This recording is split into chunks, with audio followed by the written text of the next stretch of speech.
Welcome to this webinar organised by the Global Antibiotic Research and Development Programme, GARD-P. If we are to achieve Sustainable Development Goal number 3, health and well-being for all, we are going to have to expand antibiotics for use in children. Children under 5 and newborns are particularly vulnerable to drug-resistant infections, and the lack of investment in new treatment options for them is putting their lives at risk. My name is Claire Dool, and I am going to be moderating the event today, and we are going to be exploring what needs to be done to expand access for pediatric antibiotics with some leading public health experts.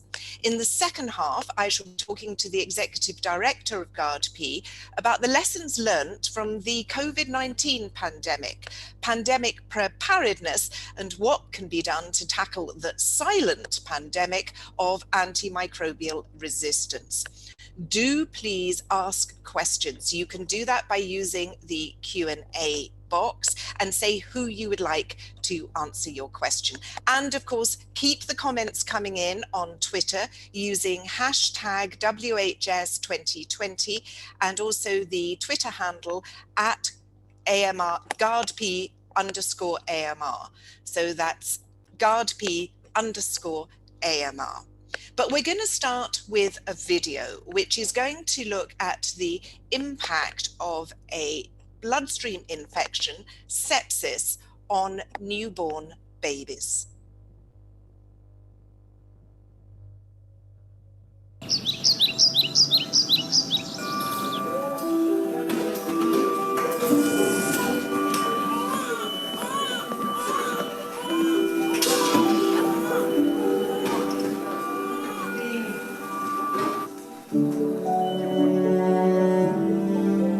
Almost 2.9 million deaths are occurring within the neonatal period.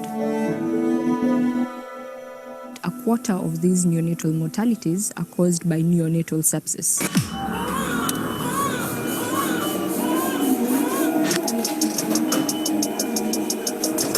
There is no question that neonatal sepsis is increasing around the world. The main reason is the large number of premature babies and the emergence of new infectious agents. Obviously, a lot of research should be dedicated to prevent antibiotic resistance and to develop new antibiotics.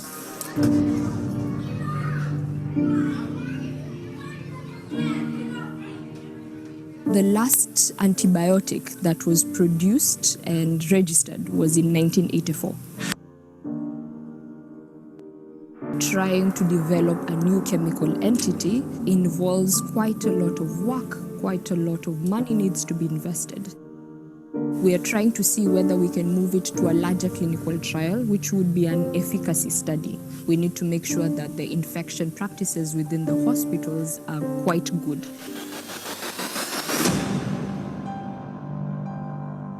To create a network among neonatologists is crucial to fight against neonatal sepsis.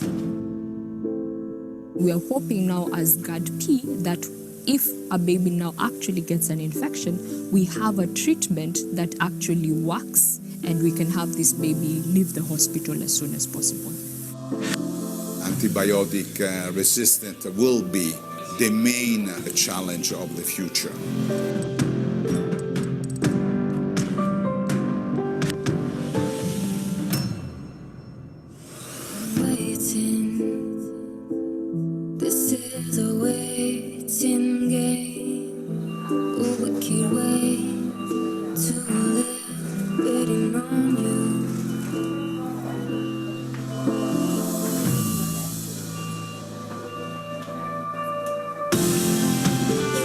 Hold me down.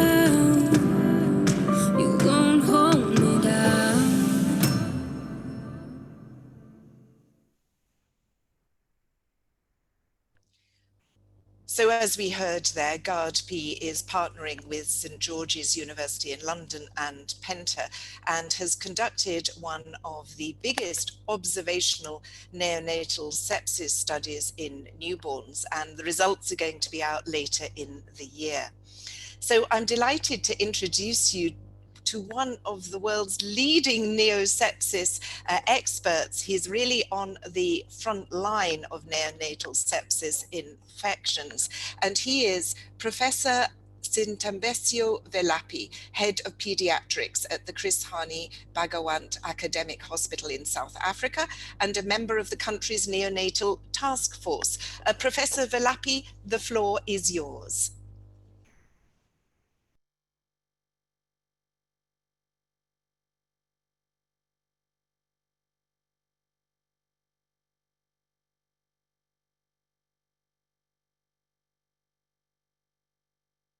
That are related to infections.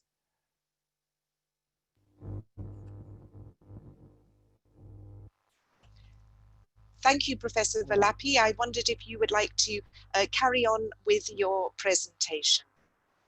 Yes, about 50% of deaths under the age of 5 years are happening during the first 28 days of life. I'm having a technical problem. My slides are not moving, but I'll continue talking for the sake of time. I'm not sure if Caleb can assist. We will endeavour to do that, but as you're an expert, I know that you can make the points most probably without slides, but we will try and solve the technical problem for you too. Yes, thank you. So when you look at the neonatal deaths, the majority of them, in terms of the causes, are due to prematurity and asphyxia, and the third cause is sepsis. But when you look at the sepsis globally, the sepsis accounts for most of these deaths in sub-Saharan Africa and Southeast Asia. And then looking in South Africa specifically, about 12 per thousand of babies die every year. And of those, again, similar to global literature, is about, they account for about, sepsis accounts for about a third of the neonatal deaths. Now the deaths under prematurity are assessed to be the leading cause of deaths in neonates. But a study that was done by Professor Mahdi in our hospital showed that about 57% of all neonatal deaths were actually due to sepsis. So which means we underestimate the sepsis as a cause of neonatal deaths.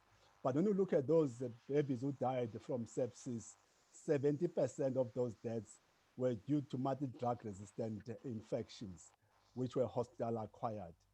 But if one look closely in those patients that were assessed to have died from prematurity by clinicians, look using the PCR, the blood cultures, post-mortem, and histopathology, 70% of neonatal deaths were assessed that were assessed to be due to prematurity were actually due to sepsis.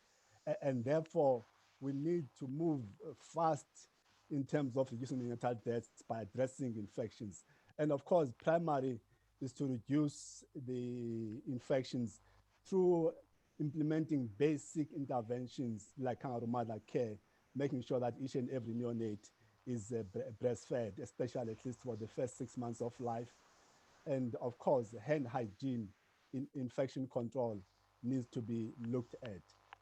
But having done those, the reality is that we're currently dealing with a lot of these resistant organisms. When we look at the resistant organisms in our hospital, we found that about 40% of patients who've got resistant organisms actually died, compared to 11% of those who had organisms that were not resistant. We're just focusing here on the organisms that were resistant to carbapenems. So highlighting the mortality from resistant organisms being a major problem. Actually, this is assessed that every 5 minutes globally, every 5 minutes a child dies from infections due to resistant organisms. And therefore, we need to move fast in making sure that we develop new antibiotics. Number two, we test these antibiotics in a proper way that has been studied, that is systematic. So therefore, in this, I'm highlighting the need for reducing deaths in neonates, and especially those that are due to sepsis, and especially those that are due to resistant organisms. I thank you for this opportunity.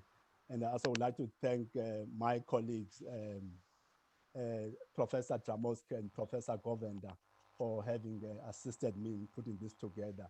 So as South Africans, neonatologists, infectious disease specialists, and microbiologists have come together to form what we call a neonatal task force with the aim of communicating with our government, highlighting the need of paying attention to neonatal deaths that are related to sepsis.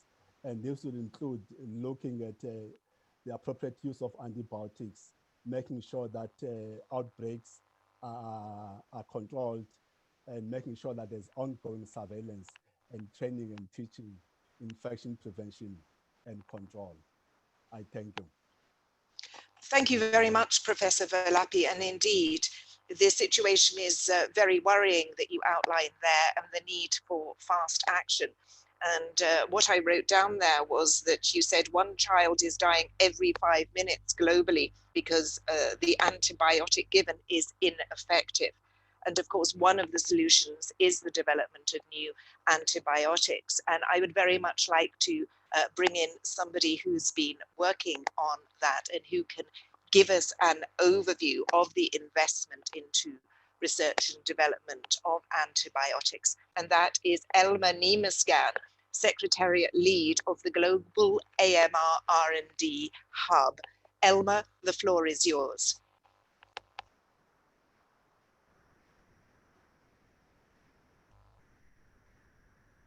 So, thank you very much. And it's really a great opportunity to show you what we can do through the Global AMR R&D Hub Dynamic Dashboard as a tool to support evidence-based decision-making. To start us off, just a quick reminder of who we are. We are a collaboration hub to address challenges and improve coordination in global AMR R&D using a One Health approach. The Global AMR R&D Hub currently has 20 members, 17 countries, the European Union, and 2 philanthropic funders, as well as 4 observers such as the WHO. We were launched a bit over 2 years ago at the World Health Assembly in 2018 and started operation in September that year. Our main tool that we currently have, the Dynamic Dashboard, was launched in March this year. On the right, you see the landing page of how the internet looks when you enter the Dynamic Dashboard, and it presents 3 galleries showing investments in AMR R&D, the antibacterials clinical pipeline, and incentives for antimicrobials development. Looking at the investments, this is the overview page you get to, and it shows you that we currently show investment since 2017, and this amounts to a total of about $6 billion from more than 7,700 projects from 151 funders. And you can explore that more in detail. Looking at the clinical pipeline, what we have done is we brought together the pipeline representations from WHO and the Pew Charitable Trusts, and we have enriched that information with the indications, with the clinical indications, which are coming from the Access to Medicines Foundation.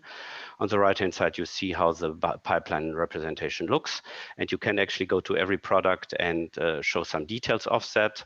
And if one searches for pediatric indications, one finds actually only 2 products in total, namely Vabomere and Xenalta, that were recently approved, and they do have pediatric indications. We do not actually have a direct search function for pediatric products, but through our general search function, which is on the website of the dashboard, you can find such products or any other product types that you are interested in. Looking more in detail in the investments in pediatric AMR R&D, This represents about 10% of the total human health-related AMR R&D. And we then classify that investment of $530 million coming from 400 something projects into different categories, as you see here on the right of the slide. And I wanted to just quickly show you some examples of what happens really in the area of therapeutics development, which we've heard is so important in this space. And that happens more, of course, in the therapeutic space directly, but also on what we call operational and implementation research and in the more basic research oriented. This is only, I should say, 40 projects that we currently have in our database, and you see here's a big blob that's more than half. This is on the optimization of treatment, for example, better dose duration of currently available antibiotics, also in sepsis. There is, for example, projects on delivery systems where we have 2 projects found in our database that look at hydrogels to improve otitis media therapy. And on the more early stage, there is, for example, projects on better aminoglycosides that have less ototoxicity, which limits currently their clinical use. Looking at the clinical stage, GARD-P clearly is a key player. We already saw the excellent video on the neonatal sepsis observational study. GARD-P, of course, also carries out the Phosphomycin and possible combination study and is looking at a pediatric investigation plan for polymyxin B. And these efforts represent really a significant share of the global effort in this space currently. Other efforts are, for example, on pharmacokinetics of tuberculosis drugs. There is a prospective study in respiratory tract infections and comparing treatments for skin and soft tissue infections. And then lastly, some of the Combacter EMI projects did do some investigations in pediatrics as well. Just to conclude, the dynamic dashboard really gives you early access to information on R&D happening in this space because it is the funded projects and not yet where you have results. You can actually search quite well by because we do provide access to almost all abstracts. And then we have some filter functions so that you can narrow down what you're interested in quite quickly. And we are ready to help external partners who need maybe some help with extracting data to answer more specific questions. And with that, thanks again, and looking forward to the rest of the session. Thank you very much. Thank you very much, Elmer, for showing so clearly your dynamic dashboard. And indeed, I think the message is clear that not enough is being done in investing in research and development of new antibiotics or expanding access of existing antibiotics. And I'm delighted to introduce our public health and private health experts on the subject. So let me introduce, first of all, Dr. Manika Balasagaram, Executive Director of GARD-P, Nicholas Adomako, Global Medical Affairs Lead on Anti-Infectives at Sandoz International, Dr. Alex Costa, Technical Lead on UNICEF's Global Antimicrobial Resistance Initiative, and Dagmar Reichenbach, Head of Germany's Global Health Division. Welcome to you all. So let's look, first of all, at the lack of action on antibiotics for children and neonates. Manika, why is so little being done for the development of new antibiotics for children and newborns in this area? Thank you, Claire. And maybe I would start just by reiterating what you said, which is ensuring that safe and effective treatments for use in children and newborns and making them accessible in a responsible manner is critical for achieving the SDG3, which is about healthy lives and well-being for all. So we need to kind of frame it in a kind of, I would say, a much wider context. And as has been alluded, many antibiotics are largely only really designed for adults, and often also when they are actually developed for children, there's a significant delay in, I would say, the studies that are subsequently conducted for pediatric indications. And it's important to understand why this is the case. Evaluating antibiotics for children and newborns is often not seen as providing a sufficient return on investment in an area that is not seen as commercially lucrative, which is the development of antibiotics overall. And certainly that applies to new antibiotics, where there are serious concerns about the market failure in this space. But also, I would say old antibiotics, where many older antibiotics that could be used for both children and newborns are not actually, have not been appropriately developed for these age categories. And I think this is something that we do need to bear in mind. The result is that in some countries, nearly half of antibiotics given to children are prescribed off-label. And that tells us that there are huge needs, but there are also huge gaps. Now, we've actually published a study or published, I would say, an article last year in the Lancet Infectious Diseases titled Hard to Study, Hard to Treat, Putting Children in the Center of Antibiotic R&D. And what we really argued for was really the need to accelerate pediatric development of key new antibiotics emerging for the drug pipeline, which is something that Elmer just showed, and also obtaining a pediatric indication or appropriate recommendations for use for important older antibiotics. Secondly, we need to support the updating of pediatric guidelines with evidence and data, taking into account the evolving epidemiology globally. And this is something that I think one of the reasons why we've undertook our big global observational study is recognizing that there are huge data gaps. And in order to really understand what should be the next steps in drug development and generating evidence for use and identifying appropriate old and new antibiotics use, we needed to really fill this data gap. The third point is really building on existing pediatric clinical trial networks and really plug into this for key activities, including regulatory and implementation studies. And it was really great to hear earlier about the efforts being taken in South Africa to work locally in their own clinical trial network, but using also the network to really raise the issue at government level. And I think it's really plugging into these different networks in different countries that will be the key, I think, in helping us advance, an agenda for really improving child health and really improving outcomes in babies and children. Annika. Nicholas, let me bring you into the discussion. Of course, yes, as Manika was saying, there hasn't been the commercial incentive for big pharmaceutical companies or even biotechs to work in this area. Sandoz is perhaps one of the rare big pharma companies that's working on generic antibiotics. But before we look at what you're doing, I just wanted to bring you in because I know that you've been involved in a collaboration with GARD-P on Phosphomycin, which Manika was referring to and Elmer before. Could you just tell us what happened with that involvement on Phosphomycin?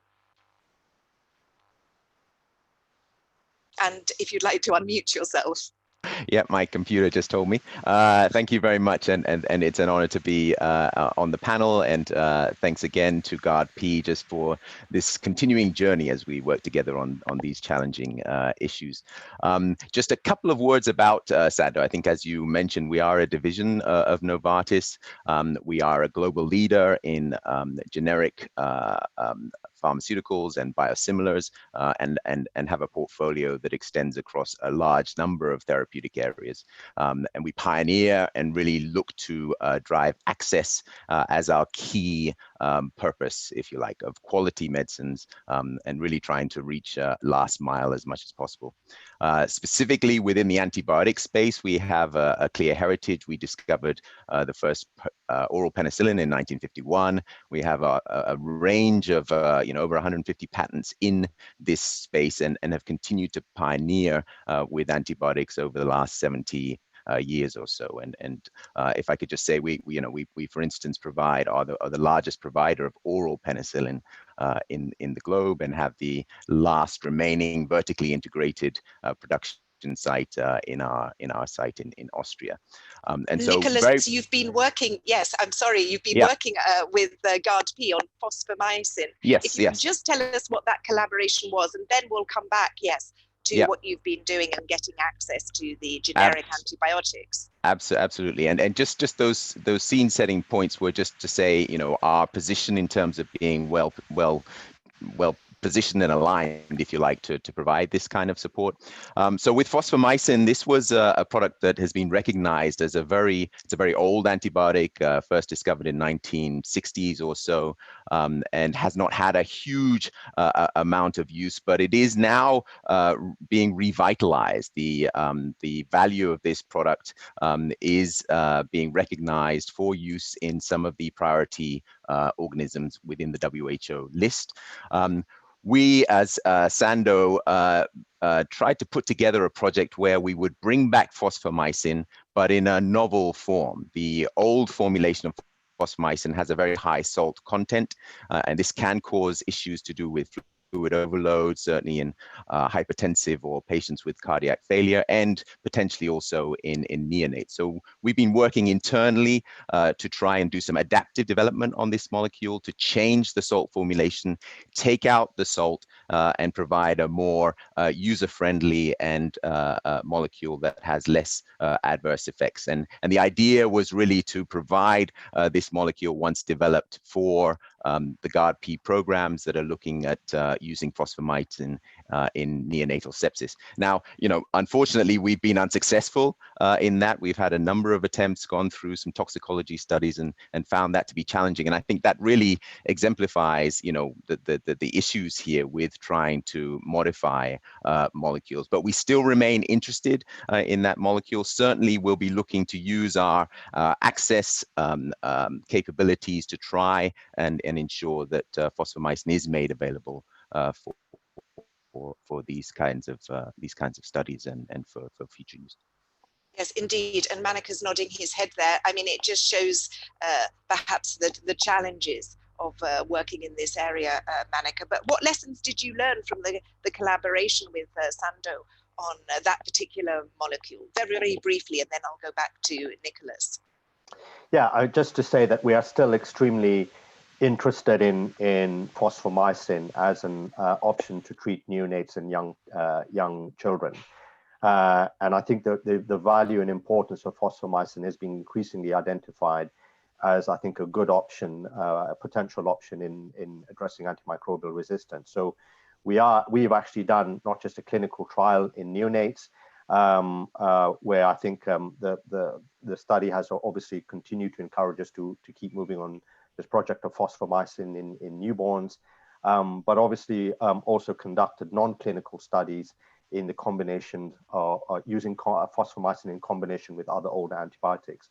And I think both these elements indicate that we should continue our work, and we strongly encourage Sandoz also to consider Phosphomycin, I think, as an important antibiotic, for the future. And I think, as Nicholas said, what we also now need to focus on is looking at how we can ensure access globally. But I do come back to the point to say that whether it's old or new antibiotics, I think we still remain and have fundamental challenges, because there is relatively few incentives in this space. My understanding is, of course, that the work that Sando conducted was obviously sponsored by Sando, but really against the background of relatively little, I would say, this not really being seen as a very commercial or lucrative field per se. So I think we do need to ensure that we can address that aspect as well. Thank you, Manika. Back to you, Nicholas, to ask you about, of course, yes, it's about expanding access to antibiotics globally around the world. What are you doing? What challenges do you face, and how are you trying to overcome them in expanding this access to the generic antibiotics that you're involved with? Yeah. First of all, just to recognize that whilst we are obviously, very concerned with the whole antimicrobial resistance and seeing 700,000 people dying per year from resistant organisms, this is far outweighed by people who are dying from treatable infections due to lack of access. And we're talking in the millions of people who, just by virtue of not having access to antibiotics, are dying. And this is really the unmet need that I think Sando is very well positioned to meet. If we bring it to the discussion around children in particular, and Monica has already mentioned that the key issues here are about, child friendly formulations, even of the sort of generic molecules that already exist out there. Are they accessible to children based on, formulations that children can take? And so we've been working again with GARD-P, and Monica mentioned the Pedicap study that is being run with St. George's Hospital. And this involves our amoxiclav DT. So this is a very important molecule. It's on the access list for the WHO essential medicines list. What we've done is change the formulation such that it is more palatable. We've gone from our powder for oral suspension, which is highly susceptible to humidity, very unpalatable, especially for young children, and very difficult to dose. And we have switched it to a dispersible tablet formulation that is much more heat stable. It basically allows us to be able to deliver this product to the last mile where, refrigeration is not available. And for the POS, you do have to refrigerate that product once it's formulated. It requires very little, if any, water at all. So where water is an issue, clean water is an issue, then that is overcome by this product. And in addition, the palatability is a lot better. So this is something that can provide, medication for young children. So within this study, which is looking at severe and very severe community-acquired pneumonia in children between the ages of 3 to 10, there is the study is looking at comparing amoxiclav with amoxicillin as step-down therapy. So a child goes into hospital, gets the IV therapy. How quickly can we move to an oral and allow the child to go home? This will reduce the resource requirements from hospitals. Obviously must be done in a safe way. What are the outcomes of amoxiclav versus amoxicillin in this approach? And can we reduce the overall duration of therapy, which reduces toxicity, reduces length of stay, and obviously overall costs within this setting? And so that's a very innovative duration response design study that St. George's have put together. And we're just really honored to be able to provide our product, which I think addresses the last mile issues and the palatability and availability, accessibility to these children through the reformulation. Thank you. Of course, last mile issues, actually, once you've got the right formulations for children, you've got to get them into the country. And Alex, this is where UNICEF comes in with your very big procurement operation of antibiotics for children. What do you see as the current roadblocks in expanding access and getting these drugs to the children in the countries where you work, and what do you think can be done to overcome those roadblocks? Thanks, Claire. Hello, everybody. So I think before I get straight to the answers of this question, I think I want to take a step back and give you the big picture, because this is, as we have been discussing this is a multi-sectoral problem. This is an interdisciplinary issue that needs to be addressed from a number of different points of view. It's like a systems approach is necessary. So UNICEF launched in 2019, November 2019, a multi-sectoral strategy to address to tackle antimicrobial resistance on a global scale. And it's focused on three main priorities. So the first one is reducing the incidence of infections. And this involves, for example, WASH, immunization, nutrition, and strengthening health systems at facility and community level. The second aspect of the second main priority is increasing awareness of understanding of antimicrobial resistance through behavioral change, communications, and advocacy.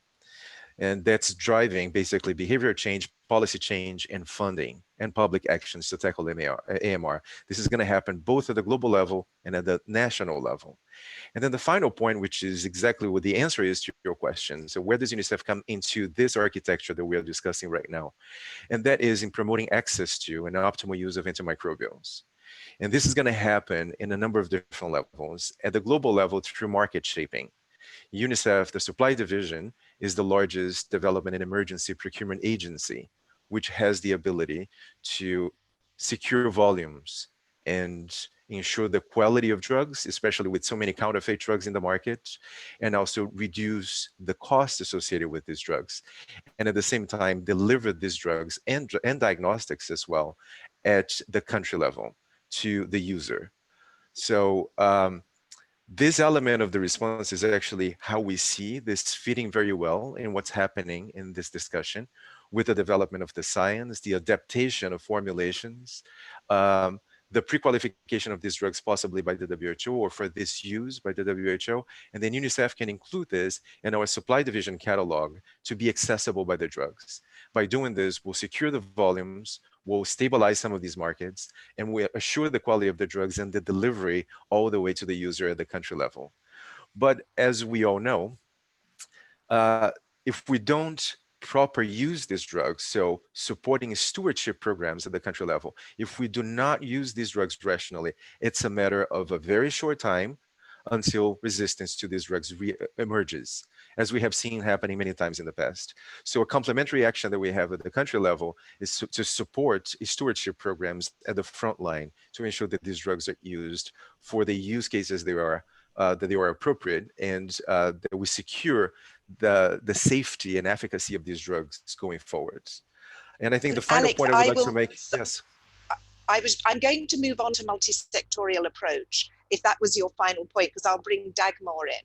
But I just wanted to bring Nicholas in because you made that very important point about, well, you can have all of the drugs, but they've got to be used and they've got to be responsibly used. So I just wanted to get Nicholas's point of view on what Sando is doing on responsible use. And then I'll come back to you, Alex, if that's okay. Yes, of course. Nicholas. There we go. Yes, thanks very much. And a number of ways to respond to this one. I mean, we are part of the Industry AMR Alliance, and so there are a number of pillars within there that address the whole issue of mitigating antimicrobial resistance development, of which stewardship is one of those pillars. Essentially, you would have to say that, you know, operating in this space, having some sort of antimicrobial stewardship policy is almost needs to be a license to do that, to operate, a prerequisite to do that, because whilst we do need to increase access, it clearly needs to be done in an appropriate manner. So for Sando, with our global footprint, 130 countries across the globe, at country level, we have our associates interacting either with HCPs, even at national level, to develop antimicrobial stewardship programs that increase awareness, that provide for education, both for healthcare professionals and for patients as well, to sort of change the behavior and the expectation around, you know, getting an antibiotic for every sniffle, which we know is one of the key causes of driving resistance. From a global perspective, we're putting together internal resources where we train our associates, both from the medical, and we'll move into the promotional people as well, to ensure that every interaction is informed by a stewardship principle. And then across the board, the Alliance is certainly proposing that all promotion of antibiotics should be done responsibly. There should be delinking of volumes to bonuses and all that kind of thing, which ensures that, again, there is no pressure from marketing that drives overuse of antibiotics. So a number of tools and approaches to addressing that. Thank you very much. And I think that responds to the second point that Alex was making on stewardship. Back to you, Alex. You were talking about multi-sectorial approach. I'm not sure whether that was the point you wanted to make, but that's where I'm going to lead the discussion in a moment. But Alex, I'm coming back to you. What was the point that you wanted to make? I think it's a very good segue to what Nicholas just said. One of the main challenges when implementing interventions at the national level is the coordination among different sectors. This happens at the global and regional level as well, but it's quite challenging at the national level. These are sectors that sometimes don't talk to each other, they don't like each other. So the value of what we are doing here and now should not be underestimated, which is to bring together these different sectors, not only to have a coordination, which is that it's the bare minimum, is the coordination among different sectors, but ideally find opportunities for collaboration and synergy that in these partnerships will add a significant value to the global response because it's multi-sectorial, it is interdisciplinary, and none of us can actually do this on our own. So I really appreciate this, and I want to continue working with all of you and others as well in order to implement an effective response. Thank you. So indeed, exactly as Alex has said, not one country, not one sector can address this challenge alone. It does need a multi-sectorial approach. Manika, what does that look like for you in an ideal world? What do you want to happen? Yeah, I would like to just state, off the bat that taking a kind of multi-sectoral approach is pretty fundamental to how we work in GARD-P. And if we want to ensure, treatments are developed appropriately and accessible the right way, we have to do this through both multi-sectoral approaches and through a multilateral approach as well. And for this, we really need partnerships and resources. And we talk about resources, this is not just about money, but it's all the different, I would say, sectors and groups and people that we have to work in. And so from our perspective, it's very much about how we can harness this from governments, from international agencies, including, UNICEF, from the private sector, from academia and civil society. We were established as a non-profit foundation to really facilitate the development of these partnerships, obviously with a focus on developing new and improved treatments for the most urgent drug-resistant infections. But I think in that sense, I think we've now really looked to see how our model can really apply, looking at both the R&D and then ensuring, I would say, optimal access that Alex referred to. And from our perspective, we know we can't do this alone. We may take, I would say, a strong or more leadership role in some areas, and others we have to hand over to others. I would also like to emphasize that a big part of what we do is also going to be done through country partnerships. And the fact that we can actually conduct these very large studies in multiple countries, multiple sites, is actually just about, first and foremost, bring together people and institutions across the world who can play a role as part of a global study, but then can play a role also at country level to be a catalyst for change. And this is exactly what we have done, not just with the observational study, but what we hope to be doing in our ongoing work, both in the neonatal and pediatric space. Thank you, Manika. And as you say, it's at country level for governments and, of course, at a level of donors, and bringing you, Dagmar, into the conversation, because I know that Germany has prioritized research and development into antibiotics for children. Would you like to tell us a little bit about what you're doing and why you think that you've made it such a priority? It is essential to work together to make a difference. We heard that every year too many neonates die on neonatal sepsis. Further efforts are necessary to develop new antibiotic treatments for children and to expand access to these antibiotics in order to achieve SDG3. Developing new antibiotics is challenging from a scientific point of view and from an economic perspective. It is much more attractive for a company to develop a new cancer or diabetes treatment than a new antibiotic, which will be only used for a few days. The development of antibiotics for children is even more challenging. Therefore, the German government invests in GARD-P, the only global antibiotic research and development partnership, and in particular in their neonatal sepsis program. We are convinced that this is a good investment. GARD-P addresses important global health challenges, and GARD-P combines the development of new antibiotics with access and stewardship. This is important to preserve the effectiveness of new antibiotics as long as possible. New antibiotics for children are urgently needed, as we heard today. Therefore, I would like to take this opportunity to call on all of you in this meeting to support GARP and join us in our effort to combat AMR, in particular in children.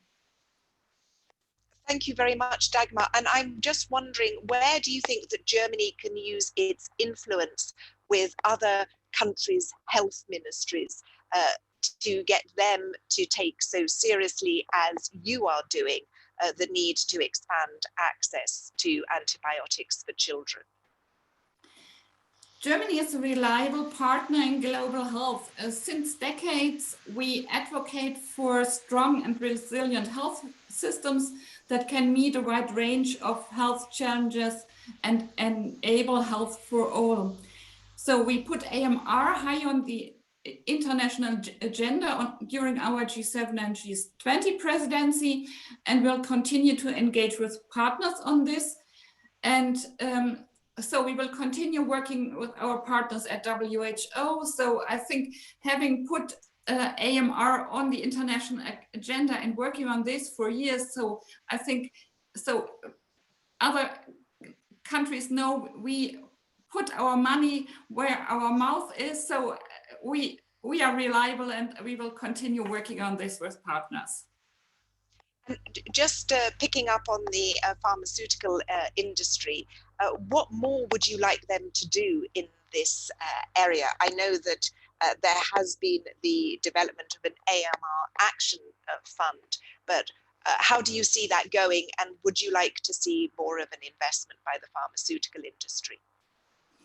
Without effective antibiotics, common surgical procedures such as hip replacement or complex interventions such as organ transplantation or cancer chemotherapy will become far more difficult or even too dangerous to undertake.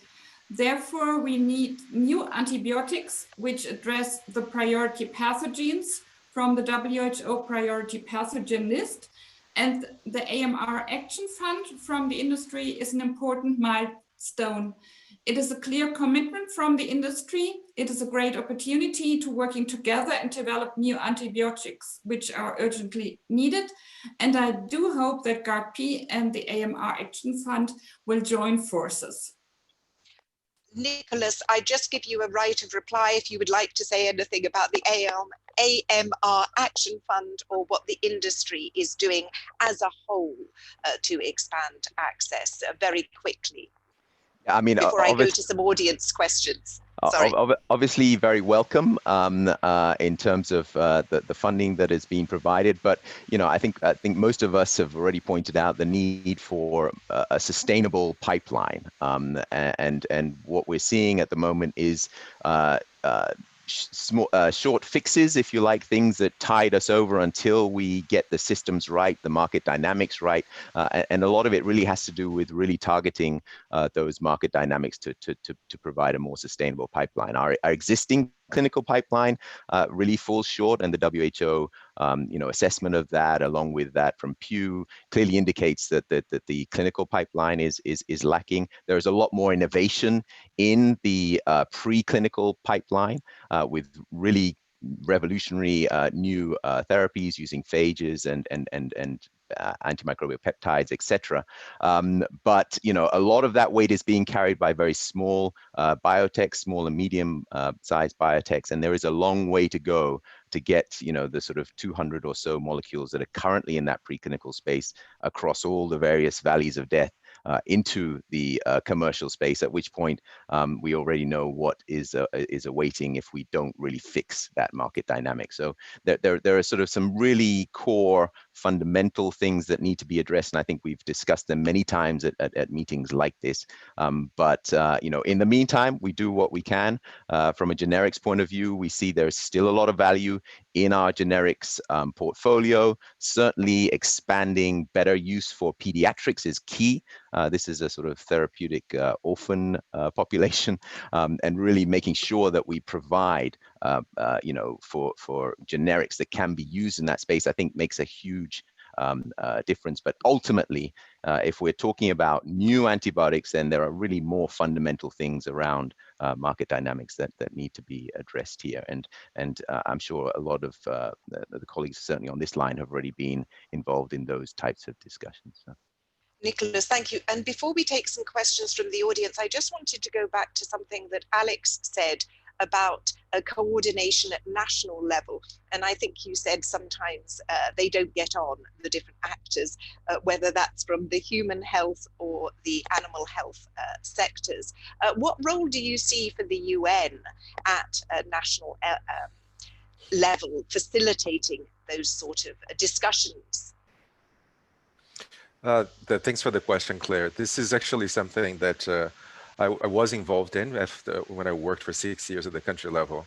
And what I believe the one role the UN can play is to be a facilitator that will bring together these different sectors or these different parts of the government even to be able to, around the same table, to have a joint discussion, planning, and implementation of joint AMR national action plans. Because even in countries where you see a joint plan being developed, many times it's almost like a forced situation and the plans end up on the shelves that they're not properly funded, they're not implemented. So I think the role as a catalyst, as a facilitator to bring together these different sectors and really facilitate a discussion that will lead to concrete actions at the national level is something that I see the UN playing. And it's not just UNICEF. You can talk about the WHO and UNDP and UNEP, all of us working as one UN to bring these sectors together and work towards a common agenda, a common goal.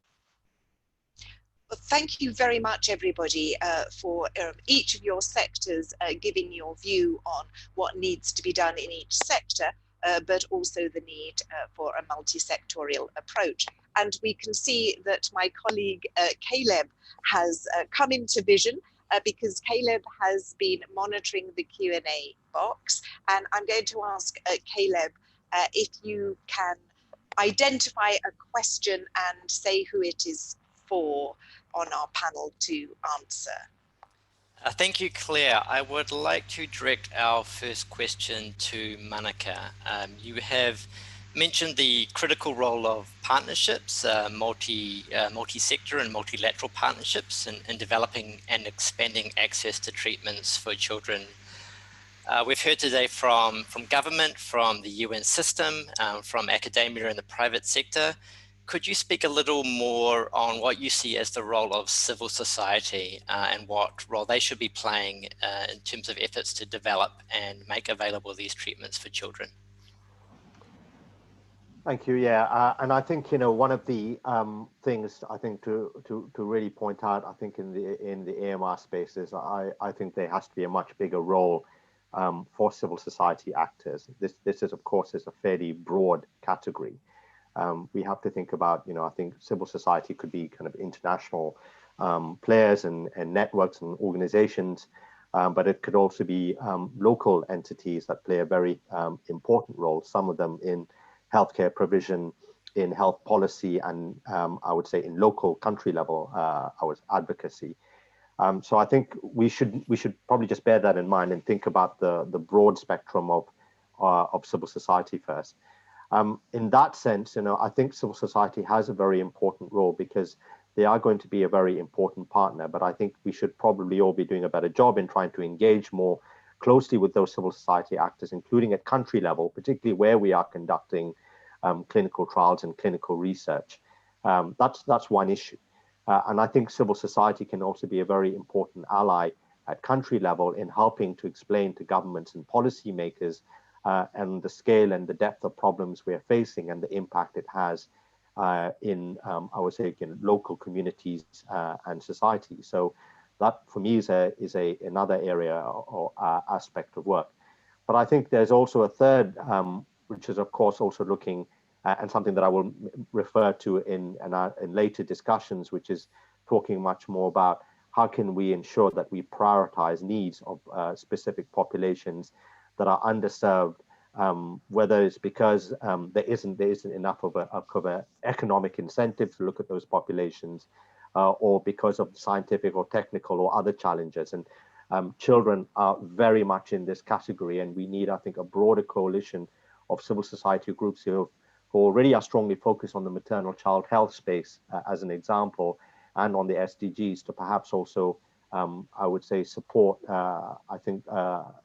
support us and other actors really in terms of ensuring optimal use, optimal development of new and improved antibiotic treatments for children and newborns.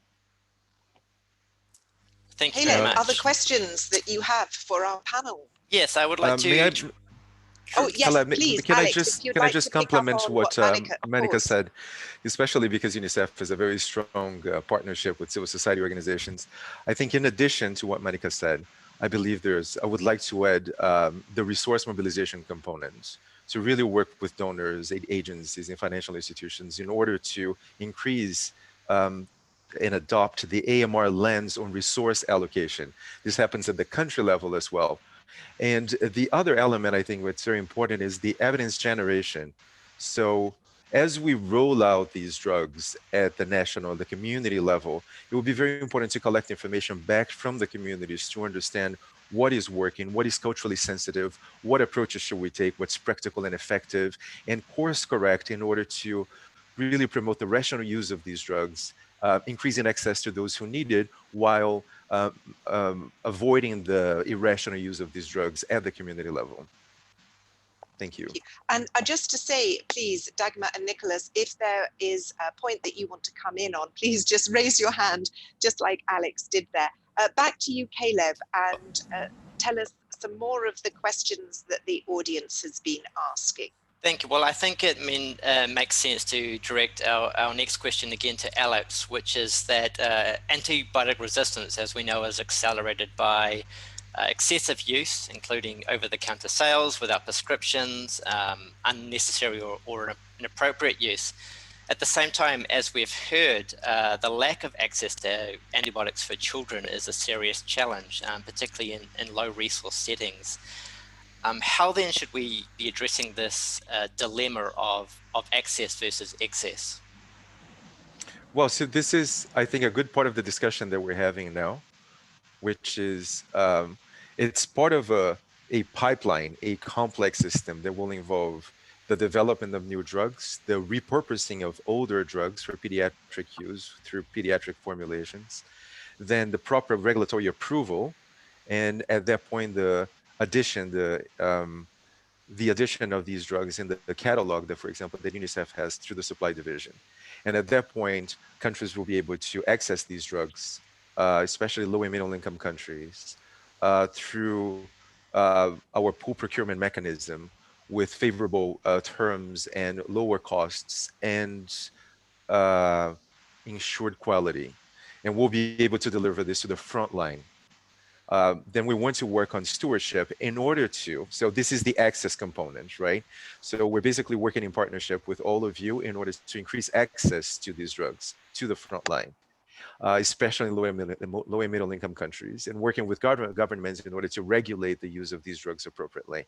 But then we have to support the stewardship programs, which we'll do in partnership as well with governments and with Sandoz, for example, and civil society organizations on the ground in order to ensure that these drugs are used properly, only by those who actually need it, prescribed accordingly, accessed only by those who have a prescription or have access to these drugs, because in some countries, a prescription is not necessary, unfortunately. But at the same time, through the stewardship programs, train healthcare workers in order to use these drugs rationally and prevent the misuse of these drugs for those who do not need it. Otherwise, we're going to lose these drugs very quickly. And I think there are other mechanisms as well that must be in place, especially the regulatory frameworks and enforcement, in order to prevent the misuse of these drugs. It's not just about stewardship. These are all complementary approaches in order to address this issue at the country level. Over to you. Caleb, I have my eye on the clock, and so I would like to ask you whether there is one more question that the audience has asked for our panel. Sure, I would direct my final question to Nicholas, and that is around the world, the pharmaceutical and private sector more broadly influence health through the sale of medicines and health commodities, as well as lobbying and marketing activities. And as such, what role do you believe your sector should be playing in infection prevention and control, specifically in regards to infection prevention and control for infectious diseases in children?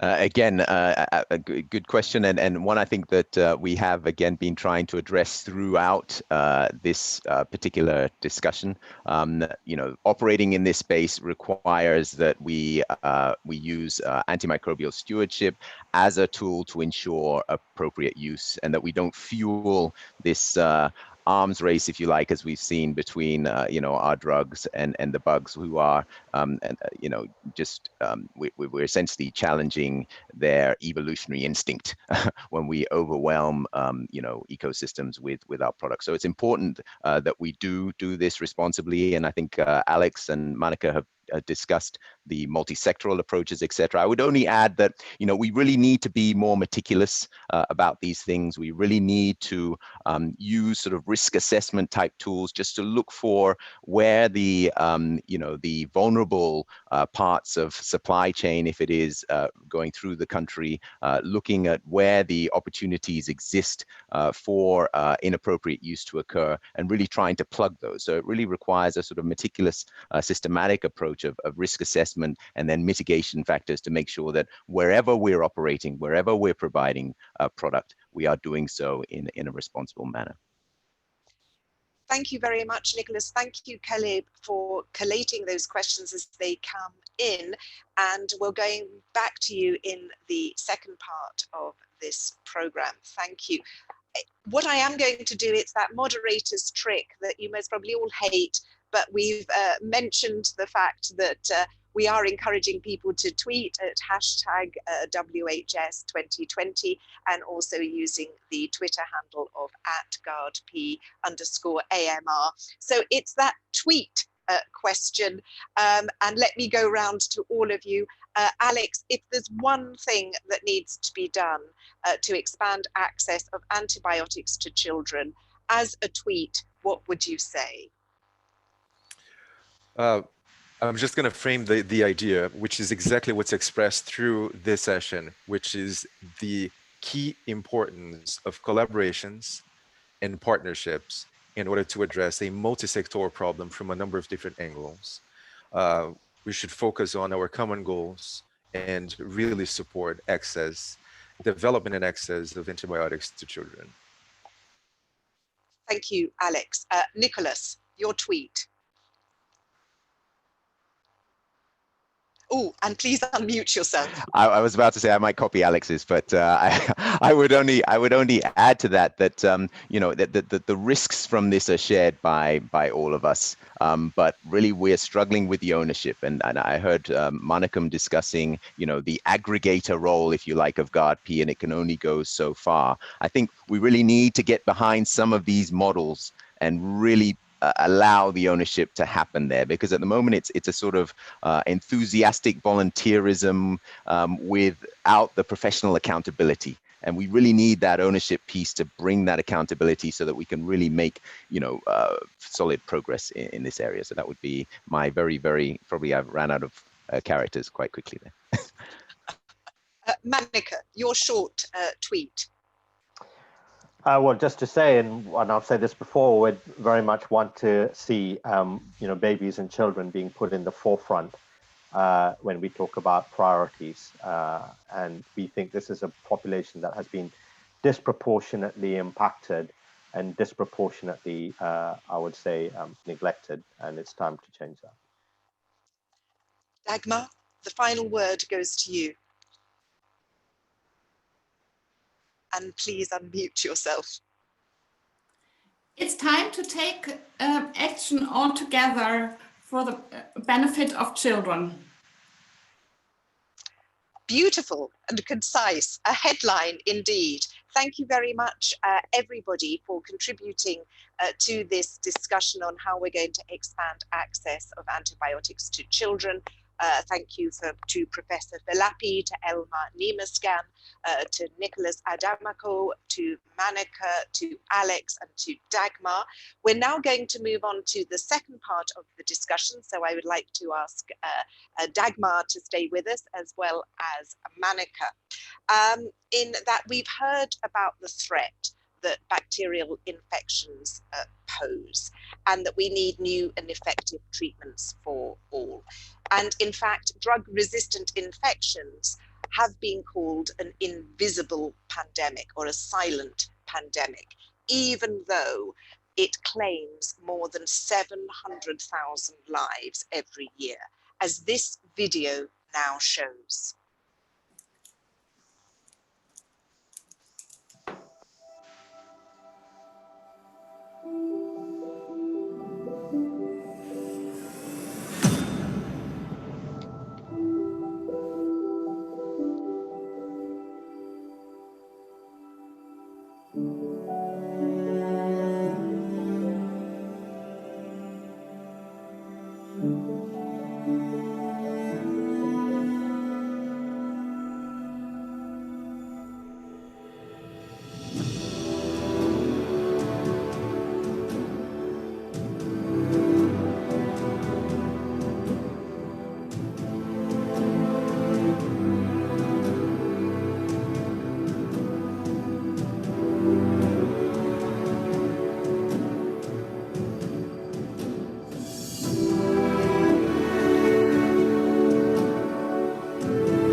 Next week, GARD-P will launch a report exploring the early lessons of the COVID-19 pandemic. And also, it will be looking at how they can be applied to the fight against the pandemic of drug-resistant infections. Manika, could you give us a sneak preview of the main messages of that report?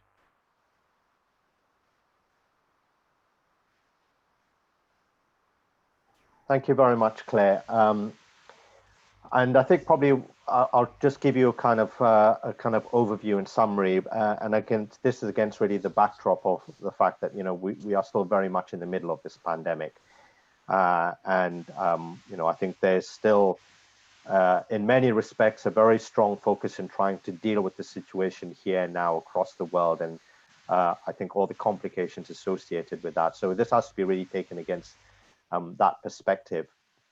However, I'm going to use really some of the institutional or share some of the institutional thinking we've thought through in GARD-P, what we have heard from our partners, but also looking at my own experience over the last 25 years as a medical doctor, 20 years working in global health, and having lived through I would say numerous different experiences as a clinician, as a researcher, as a public health practitioner in a wide range of different countries, also dealing with multiple different health challenges, especially in the field of infectious diseases, where started my career working in global health, working in sub-Saharan Africa, dealing with a very different pandemic, which was HIV/AIDS, and something that has taken the lives of millions of people.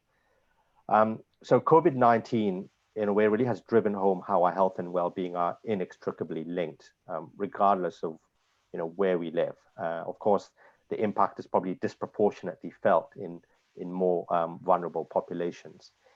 And in parallel to this, there's of course the ongoing issue of multiple different public health issues, including, I'll say, the unparalleled, including the unchecked growth of drug-resistant infections, which is really working in this against all this as a kind of silent, insidious pandemic with longer-term implications for global health.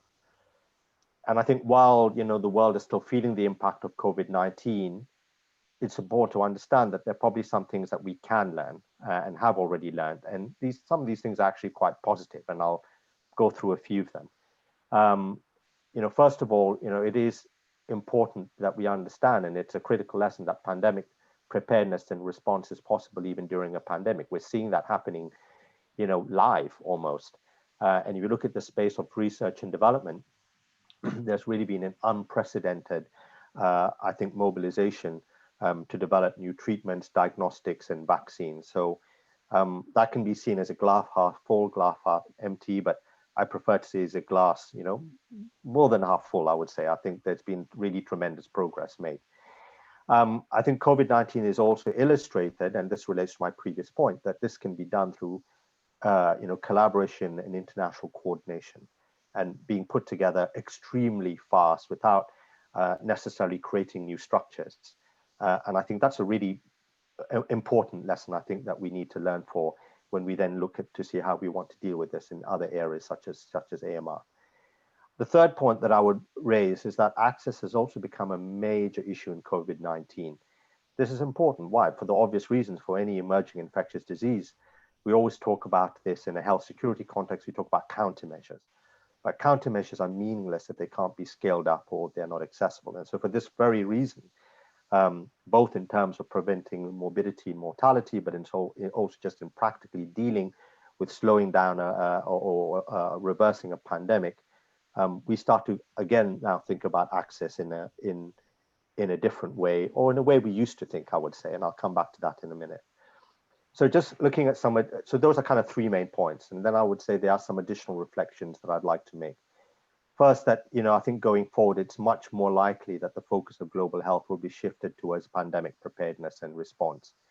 This is necessary. I think we want to deal with emerging infectious diseases, or EID as the abbreviation is. But I think we need to think about this both as emerging and evolving infectious diseases. And if we look at, public health threats, these are not necessarily just new infections, but things that are evolving. And I think the space of antimicrobial resistance, including, I would say, tuberculosis, is a very good demonstration of this as well. And I think it's also worth reflecting that the future, I would say, current and future challenges that we face, they're different. The natures of epidemics and pandemics are caused by a variety of different infections, and therefore we have to adapt as required.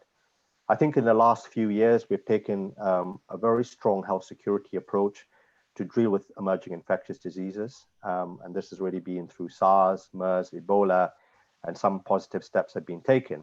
I think a lot of questions are being raised whether these have been sufficient to address with what's happened with COVID-19. But I would also like to remind everybody of the approaches we took in other pandemics, such as HIV/AIDS, where we've taken an approach that's very much based on global cooperation, local as well as multilateral action, health system strengthening, and importantly, a rights-based approach towards access to medicines. And all of these things complemented each other, I think, in helping to turn the tide. And we're still not, obviously not fully dealt with this issue, but it did help turn the tide, I think, in the HIV pandemic. And then when we come to an issue like antimicrobial resistance, I think one of the things that has been done is taking a very strong One Health multi-sectoral approach. And you've heard some of the previous panelists talk about this. What I think we do need to do is to take all of those three different experiences together and really think about how we can build on those different experiences when we now talk about strengthening pandemic preparedness and response in the future. So we have the issue about the health security approach, which I think is just one aspect, but needs to be broadened. We have the approach of what was done on HIV/AIDS, which is very much, cooperation, multilateralism, strengthening health system, strengthening and access. And we have the issue around AMR, where there's been a very good, strong One Health multi-sectoral approach, even though much more needs to be done to strengthen that. But if we look at future pandemics, obviously One Health makes so much more sense if we look at the interaction between human health and the environment. And I think that's something that I think now people increasingly understand. And I think if we look at those three aspects, we start to see AMR as almost a kind of test case for the future. And in terms of how this can relate to AMR, I think we need to therefore look at what can be done to really improve, and work on a robust, coordinated and equitable approach. for AMR, but then obviously applying that as part of a broad approach on pandemic preparedness and global health security. And from a practical perspective, I think in AMR, there's probably, you know, a few things one can already suggest, and that has been suggested by others. You know, first of all, there needs to be more resources put in to ensure we have new ways of tackling drug-resistant infections. And if this can go across the board, but if you just look in the area I'm working, this of course includes new treatments as well as diagnostics and vaccines and the integration of these tools in an appropriate way. Secondly, I think, you know, we need to ensure optimal access to these new technologies as a cornerstone in how we will address AMR. And thirdly, I think also strengthening the global cooperation and really strengthening this One Health framework that we have already started to build in the AMR space. There are other things that one can cite, but I'll stop there because I think I've probably said quite a lot already. And Well, I'd like to indeed ask Dagmar to respond to what you said, and indeed this point that AMR and the way that that's tackled could be a test case for how future infectious diseases or indeed pandemics are tackled. Dagmar, please, can you respond to some of the points that Maneka has just made from the German perspective? Yeah, thank you very much, Claire. Global health affects us all, and today with COVID-19 it has become reality. Without any highly effective treatment and no vaccine in place, it is crucial to work together to combat the pandemic. And there are striking similarities with the growing threat of antimicrobial resistance. COVID-19 shows that virus and bacteria can spread rapidly around the world. AMR has similar potential for far-reaching negative impact on public health, growth, and global economy. And in the current situation, the link between COVID-19 and drug-resistant infections is more troubling than many realize. Antibiotics are being used in hospitalized patients with COVID-19 to treat additional bacterial infections like pneumonia or sepsis. First, studies show that COVID has had different impacts on antibiotic use. Hospitals around the world reported both unjustified overprescription and discontinuation of actually necessary antibiotic treatments due to the systemic impact of COVID on the hospitals in functioning. Both effects can drive the development of antibiotic resistance. Therefore, it's so important to use the lessons we are learning. And I'm very glad that the German federal government, with the support of all ministries, adopted a new strategy on global health. This was only 2 weeks ago. And the motto of our new global health strategy is responsibility, innovation, partnership, shaping global health together. And AMR is among the top priorities in this strategy. We have a prominent commitment to reducing antibiotic resistance and expanding antibiotic research in our new global health strategy. And on our national level, our German antimicrobial resistance strategy DART will expire at the end of this year. And due to the high health policy importance of AMR, the strategy will be updated. And besides infection prevention and control and the prudent use of antimicrobials, R&D will remain a main focus of our updated national strategy. We are convinced that it's important to join forces, and therefore we need to jointly prepare for the next pandemic and for drug-resistant infections. And as a first step towards multilateral action, Germany has topped up its funding for GAP to specifically fight AMR development under the COVID pandemic. In the current situation, we see that research and development of new treatments and vaccines takes time, even if resources are directed towards one single pathogen. We should not wait until there are no effective treatments left against resistant pathogens. Therefore, joint action is needed now to foster innovation for new antibiotics.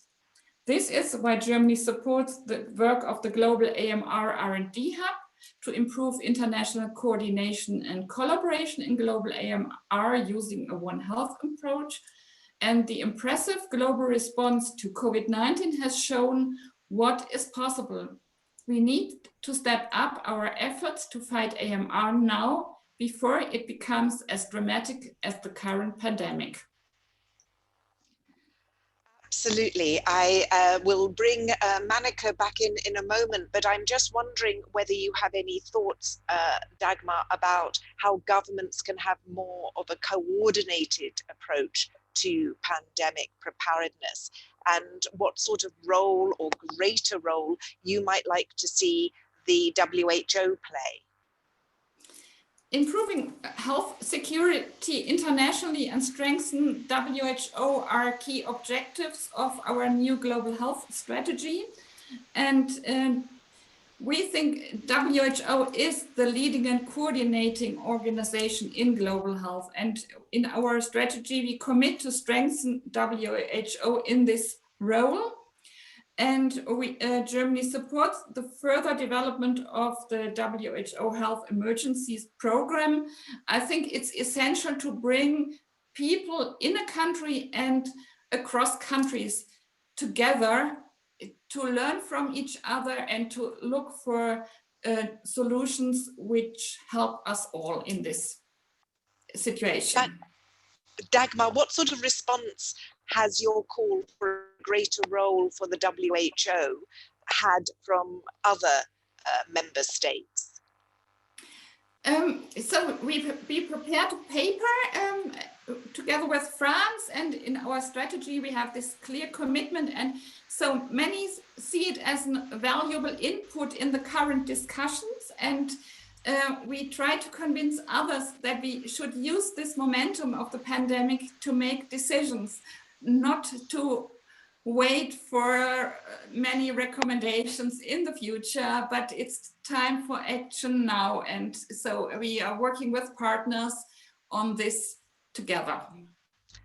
And do you have a time frame for when we might get a response on whether your call is being successful or not? Yeah, we hope to strengthen WHO to make decisions at the World Health Assembly in May next year at the latest. Thank you very much. Mannika, would you like to respond to the points that Dagmar has been making? Yeah, I mean, first of all, I would like to acknowledge the tremendous support given by the German government to GARD-P over the years and recently as well. And this support has been reinforced, as Dagmar noted, even during the COVID-19 pandemic. And this is really important because this is a time when, in fact, because of course of the pandemic, there's not just been an increased concern about overuse of antibiotics or supply of antibiotics and so on. There's also been a tremendous impact on antibiotic research and development. Plenty of R&D programs that we are aware about, and it's not just in GARD-P, we're talking also with other actors out there have been impacted as well. And so it's really great to see this additional commitment. I think the other aspect to mention as well is it's extremely important, the publication of this global health strategy document by Germany. I think it's a real sign that even in the midst of a pandemic and in a kind of public health crisis and actually a societal crisis in many respects of this, because of the sheer scale of this, that the German government can still actually take the time, in spite of being extremely busy, to reflect and produce I think a very important strategy document. And this should, I think, also be a trigger for other countries as well, I think, in this critical time.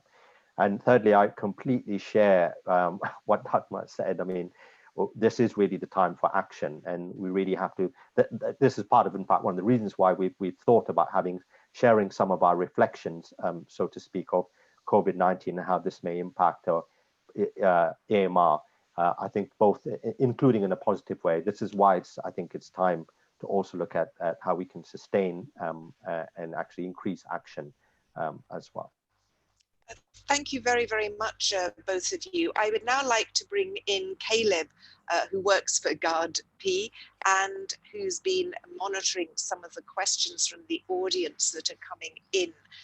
Caleb, I think we have time for one or two questions. If you'd like to identify one for either Dagmar or Manaka, or for both. Thank you, Claire. I mean, I will direct this question to Dagmar, but I also think it would be useful if Manaka responded as well. And the question is, given the many competing health priorities at the global level, including HIV, TB, and malaria, and COVID-19 now as well, how do we make the case that efforts to develop and ensure access to new antibiotics to address drug resistance is in critical need of investment and attention?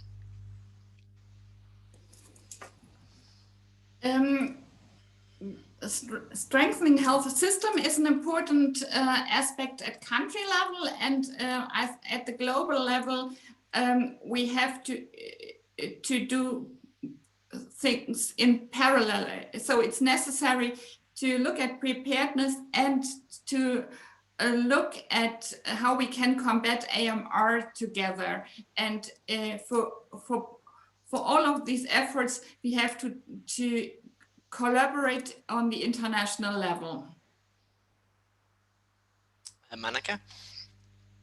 Yeah, I fully agree with that. And I think as Dagmar's saying, it's not an either or. Of course, resources are limited, but we do need to do things. And obviously, there can be obviously some integration of activities and joint approaches. But, you know, at the same time, we also do need to ensure that things that get done. So, yeah. Thank you, and we probably have time for one more question. So again, I will direct this to both of you, and maybe Manaka, you can respond first. As we've heard today during the session, low and middle income countries are impacted first and hardest by the pandemic of drug resistance. So what specifically can these low resource settings, low and middle income countries be doing to tackle the pandemic of drug resistant infections?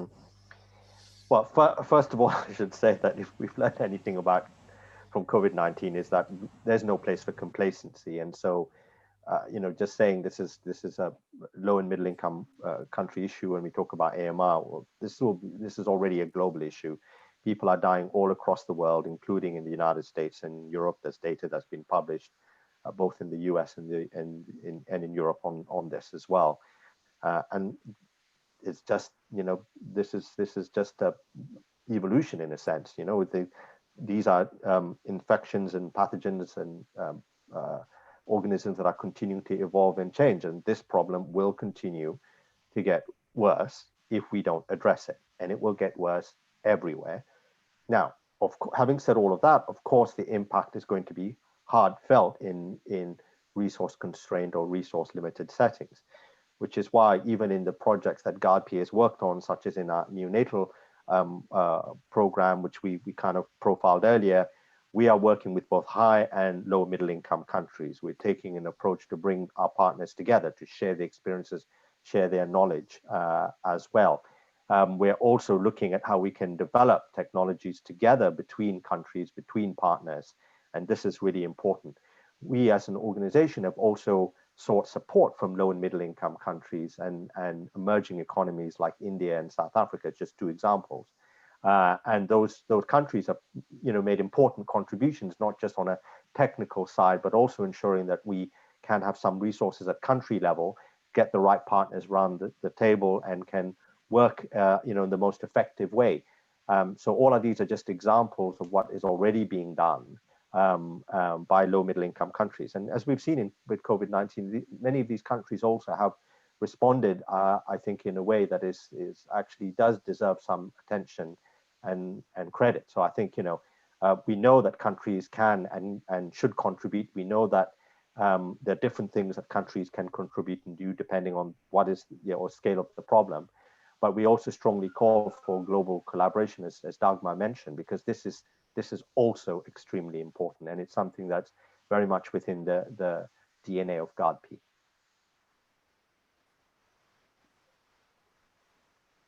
Dagmar, would you like to respond?